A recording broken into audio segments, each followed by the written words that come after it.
ఉలికిపాటు మామూలు ఉలికిపాటు కాదు. దాని గురించి క్లియర్గా మాట్లాడదాం. చంద్రబాబు అమరావతి ద్రోహి మాత్రమే కాదు సార్, రాయలసీమ ద్రోహి. రాయలసీమ ఎత్తిపోతల పథకానికి సమాధి కట్టేసిన ద్రోహి. సీమకు గేమ్ చేంజర్లా ఉన్న ఎత్తిపోతల పథకాన్ని రేవంత్ రెడ్డి అడిగారు కదా అని తాకట్టు పెట్టిన ద్రోహి. ఈ విషయాన్ని ఆధారాలతో సహా జగన్ ప్రెస్ మీట్ పెట్టి చెప్పేటప్పటికీ ఆయన పైన వ్యక్తిగత దాడికి దిగారు.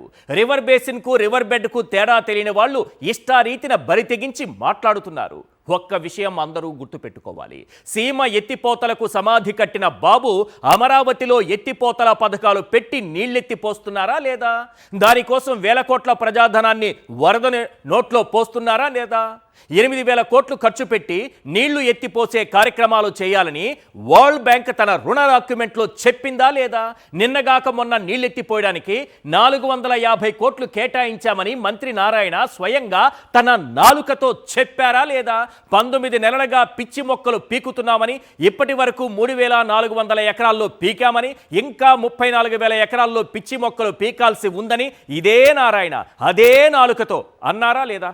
ఇప్పుడు చెప్పండిరా అబ్బాయిలు, చంద్రబాబు రాజధాని ఎక్కడ కడుతున్నారో, ఎవరి కోసం కడుతున్నారో, కేవలం తన రియల్ ఎస్టేట్ వ్యాపారం కోసం ఉన్న 54,000 ఎకరాలు చాలవంటూ, రెండో దశలో 20,000 ఎకరాలు కావాలంటూ భూదాహంతో తహతహలాడిపోతున్నారా లేదా?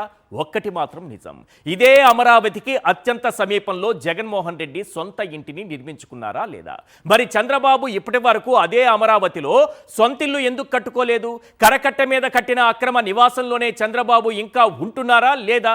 ఇప్పుడు అధికారంలోకి వచ్చిన 19 నెలల్లో ఏకంగా 47,000 కోట్ల రూపాయలు అమరావతి పేరు మీద అప్పులు చేశారా లేదా?